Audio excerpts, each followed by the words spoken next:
Hi, it's Rosie Cake Diva. Today I'm going to share with you my favourite frosting recipe. It's a cream cheese frosting, which isn't as sweet as the normal buttercream recipe, but I really love it, and it's actually a really good recipe for piping, which often cream cheese can be a little bit sloppy. The best thing about it is because it's not as sweet, it's got no calories in, so you can eat more. No calories at all. Maybe just one. No, none. Not one. For this recipe, you'll need 225 grams of cream cheese. Try and get the block cream cheese if possible, but if you haven't got that available, just don't get a really soft spreadable one because often they have a lot of liquid in them. 115 grams of unsalted butter at room temperature, 375 grams of icing sugar sifted, and a teaspoon of vanilla extract. Now to start with, using your mixer with the paddle attachment, cream the butter and then add the icing sugar and beat it till it's nice and smooth, at least 5 minutes. Add your vanilla extract, then add the cream cheese and gently bring it up to a soft, smooth consistency. Now this may look sloppy when you've finished it, but just pop it in the fridge for 15 minutes and it'll harden up enough that you can pipe it properly. If your consistency is still a little bit sloppy, you can always add a little bit of extra icing sugar, or if it's a little bit too stiff, you can just add a little bit of milk to smooth it down.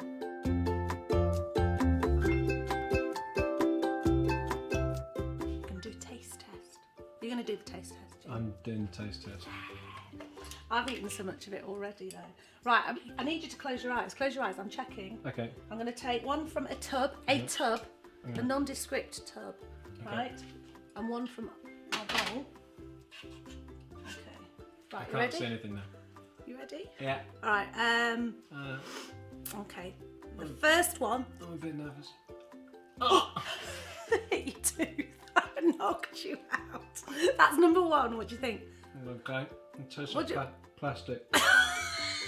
You look disgusted. I don't like that one. Okay. Well, What is that?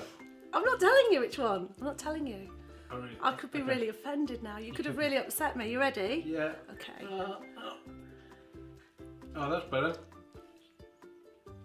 How Yeah, much better? Definitely number 2. Yeah! Winner!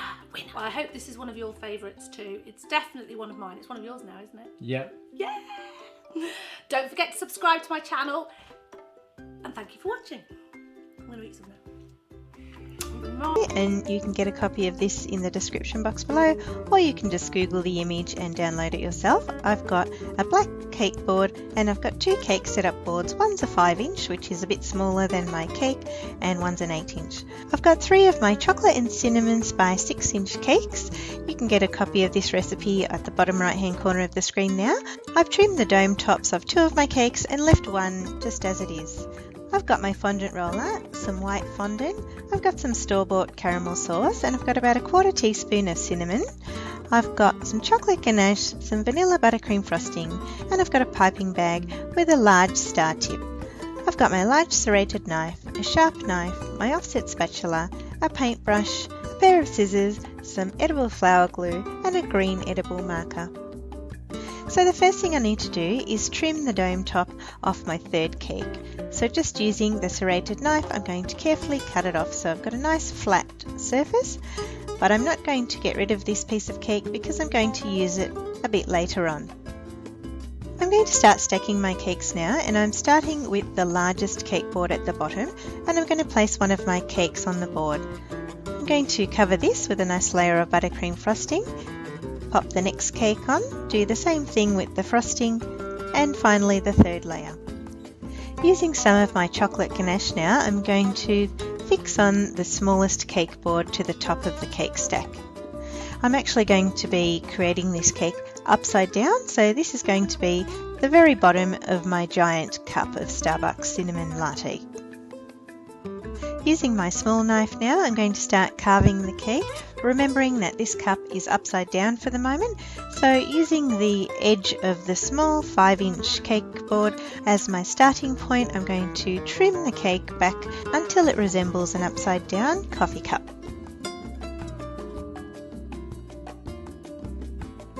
once I've got nice tapered sides on the cake and it resembles an upside down coffee cup, I'm going to cover the whole cake with my chocolate ganache, making sure to leave the top board nice and clean, and then pop it in the fridge for about 15 minutes to set.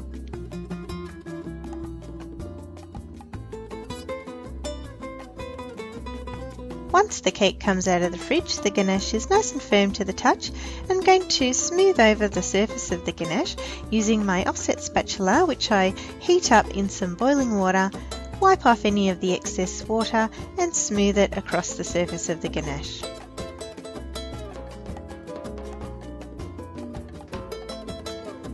Here I've got my white fondant, which I've rolled out to about 3mm thick.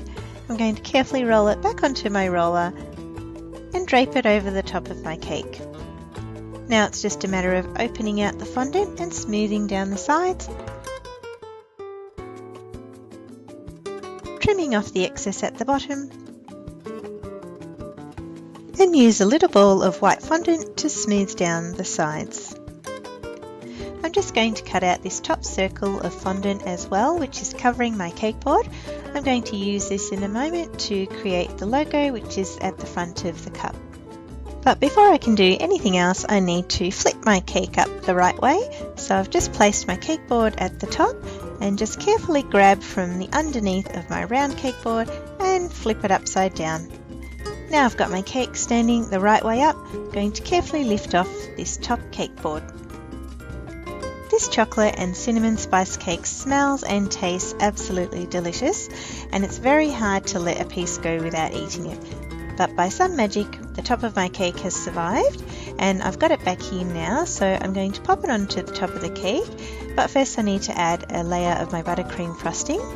Then I'm going to add the little dome piece to the very top of the cake and cover it nicely with my buttercream frosting, bringing the frosting right down so that it meets the fondant.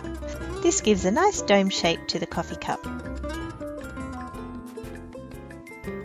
To make the top rim or the very edge of the coffee cup, I'm going to roll out this white fondant into a very long thin snake and attach it to the very top of the cup using my edible flour glue.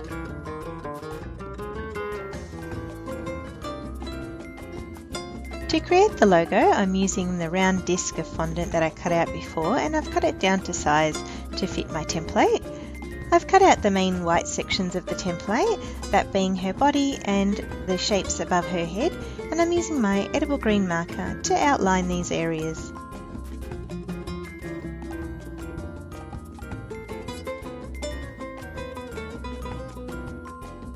Here I've removed just the two side pieces of the logo, and just by looking at the template, I'm going to draw the wavy lines that fill in these gaps.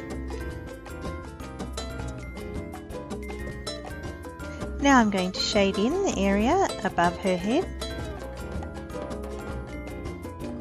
I'm going to cut her head out of the template and trace around that onto my fondant, filling in her features,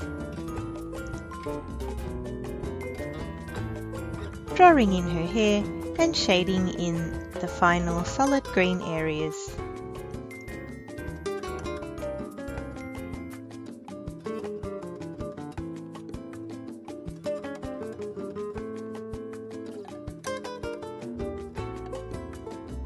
Using a little bit of my flour glue, I'm going to carefully lift up my fondant and stick the logo onto the front of my giant cup. For the final touches, I'm going to add a nice big swirl of my vanilla buttercream frosting. This is going to be like the whipped cream on top of my latte. Drizzle it with some of my caramel sauce and sprinkle it with some cinnamon. And here it is, my giant Starbucks cinnamon latte cake. This is definitely a cake for the senses. Not only does it look like a giant version of a Starbucks cinnamon latte, it also tastes like